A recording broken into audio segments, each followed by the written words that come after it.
सबको लगता है। अंधेरी रात, मेघालय का नोह कलिकाई वाटरफॉल, जिसे चारों तरफ से बादलों ने ऐसे घेर रखा था मानो उसकी सुरक्षा कर रहे हो। रात के अंधेरे में झरने की आवाज ऐसे महसूस होती थी जैसे किसी दानव को जंजीरों में जकड़ रखा हो और वो छुड़ाने की कोशिश कर रहा हो। इसी बीच गांव की तरफ से एक शोर गूंजता हुआ झरने की तरफ आया। वो भीड़ एक लड़के के पीछे भाग रही थी जिसके हाथ में एक चाकू था। वो लड़का भागते भागते नोह कलिकाई वाटरफॉल पर आकर रुका। भीड़ भी कुछ दूर रुक गई। इसने मेरी बेटी को मार डाला, इसको भी वैसे ही तड़पा तड़पा कर मारो।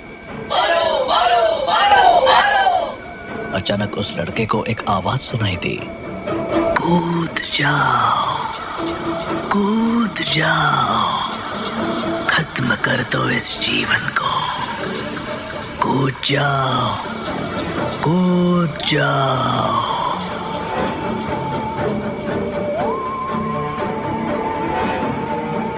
वो भूतिया झरना है, हम वहाँ नहीं आएंगे, इधर आजा चुपचाप। वो भीड़ क्या चिल्ला रही थी उस लड़के को कुछ सुनाई नहीं दे रहा था। उसको सिर्फ एक आवाज सुनाई दे रही थी, कूद जाओ, कूद जाओ, कूद जाओ, कूद जाओ। उस आवाज की इंटेंसिटी बढ़ती चली जा रही थी। कूद जाओ, कूद जाओ, कूद जाओ, कूद जाओ। आखिरकार वो लड़का कूद ही गया। हे भगवान, ये तो कूद गया। आज तक यहाँ कोई मरा नहीं था, आज ये मर गया। चलो वापस चलो, आज के बाद कभी कोई यहाँ लौटकर नहीं आएगा। वो सारी भीड़ अपने अपने घर को लौट गई। इस घटना के कुछ साल बाद मेघालय से लगभग 2000 किलोमीटर दूर दिल्ली में राजेश नाम का लड़का अपने माँ बाप को सोलो ट्रिप पर मेघालय जाने के लिए मना रहा था। Solo trip? मतलब अकेले जाएगा? तुझे हो क्या गया है राजेश? अरे माँ, सोलो ट्रिप का मतलब ये नहीं कि मैं सच में अकेला हूँ। आजकल ग्रुप ट्रिप होती है, ट्रैवल एजेंसी सब अरेंज करती है। तू हमें बेवकूफ समझता है क्या? पापा, मैं बच्चा नहीं हूँ और हम ग्रुप में जाएंगे जिसमें अजनबी लोग होंगे पर सबकी डेस्टिनेशन सेम होगी। फिर भी अजनबी लोगों के साथ कैसे भरोसा कर सकते हैं? माँ, हर कोई ट्रिप पर एंजॉय करने के लिए ही आता है। प्लीज मुझे रोकिए मत, मुझे जिंदगी में कुछ नया एक्सप्लोर करना है। काफी देर तक बहस के बाद राजेश ने अपनी माँ को गले लगाकर मना लिया। पिता थोड़े अनमने तो थे लेकिन उन्होंने भी अनुमति दे दी। ठीक है, लेकिन कोई गड़बड़ हुई तो सीधे घर वापस आना, समझे? जी पापा, बिल्कुल। अगले दिन राजेश ने अपना सफर शुरू किया। दिल्ली से मेघालय तक का सफर लंबा था। ट्रेन में सफर के दौरान उसने अपने ग्रुप के लोगों से मुलाकात की। मनदीप, इरफान, सलीना, ज्योति और राहुल। ट्रेन का सफर खत्म होने के बाद उन्होंने बस से अपनी मंजिल की तरफ बढ़ना शुरू किया। ये पहाड़ और हरियाली देखकर तो मन ही शांत हो गया। Seriously, it's amazing. बस अब एक पतली सी सड़क पर चल रही थी। घना जंगल चारों तरफ से फैला हुआ था। तभी अचानक बस का रेडियो चालू हो गया। तुम लोग यहाँ क्यों आए हो? वापस चले जाओ। रेडियो किसने चालू किया? ये तो अपने आप ही चालू हो गया। सुनाई नहीं दिया? वापस चले जाओ। ड्राइवर ने रेडियो बंद करने की कोशिश की लेकिन वो बंद नहीं हुआ। सभी सहम गए। ये क्या मजाक है? कौन कर रहा है ये सब? ये कोई मजाक नहीं है, ये जगह भूतिया है। मैंने पहले भी सुना है कि यहाँ अजीब चीजें होती है। तभी रेडियो बंद हो गया और बस की लाइट्स भी एक पल के लिए बंद हो गई। अंधेरे में सब एक दूसरे को पकड़कर बैठे रहे। ये क्या था? ड्राइवर साहब, ये आपकी कारस्तानी तो नहीं है? री रिकॉर्डेड ऑडियो बजा रहे हो? इरफान मियाँ, आपने तो हमारी चोरी पकड़ ली।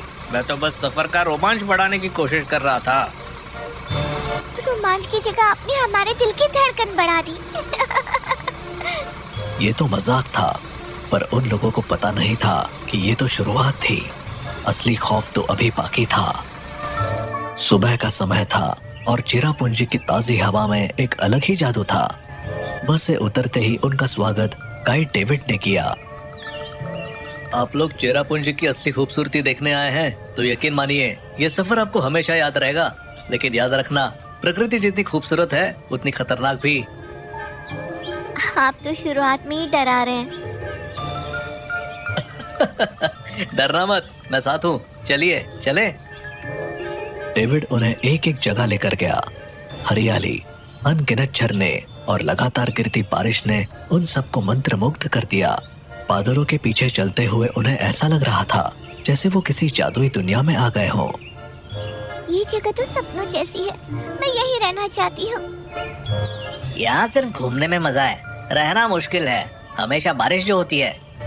जो भी हो, ये सफर जिंदगी भर याद रहेगा। घूमने के बाद वो एक छोटी सी ढाबे नुमा जगह पर बैठे।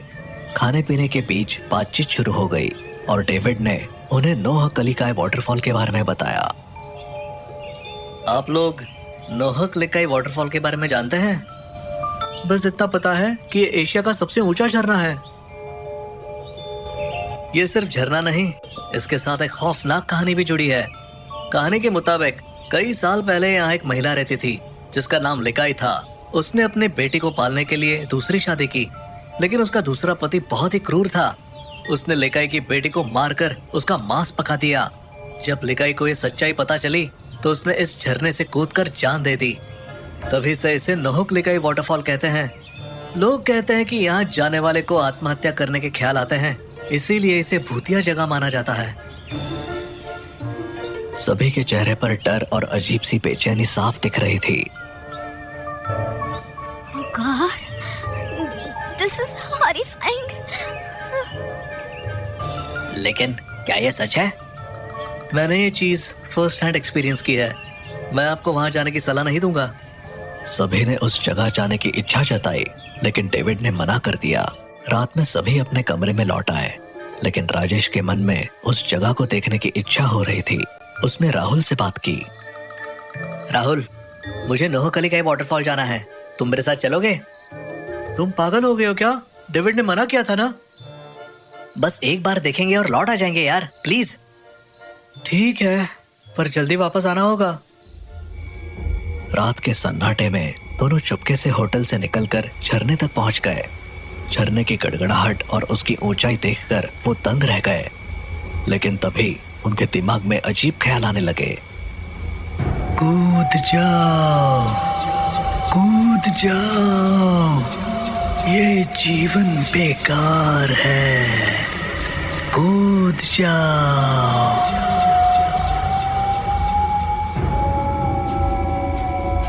राजेश, ये आवाज सुन रहे हो ना? हाँ, हमें यहाँ से निकलना चाहिए। राजेश ने वहां से हटने की कोशिश की, लेकिन राहुल वहीं रुक गया। राहुल, चलो यहाँ से। कूद जाओ, कूद जाओ, कूद जाओ। राहुल जैसे हिप्नोटाइज हो चुका था। राजेश ने उसे बार बार बुलाया, लेकिन राहुल ने झरने की तरफ कदम बढ़ा दिए और अचानक उसमें कूद गया। राजेश भौंचक्का रह गया। डरा सहमा राजेश होटल वापस भागा और सबको जगा कर ये बात बताई। सबने उसे बहुत डांटा और फटाफट झरने की ओर दौड़े। वहां पहुंचने पर उन्हें राहुल का जूता मिला। ये क्या हो गया? हमने सुना था लेकिन यकीन नहीं था, ये सच है। तभी सबके दिमाग में वही आवाज गूंजने लगी। कूद जाओ, कूद जाओ।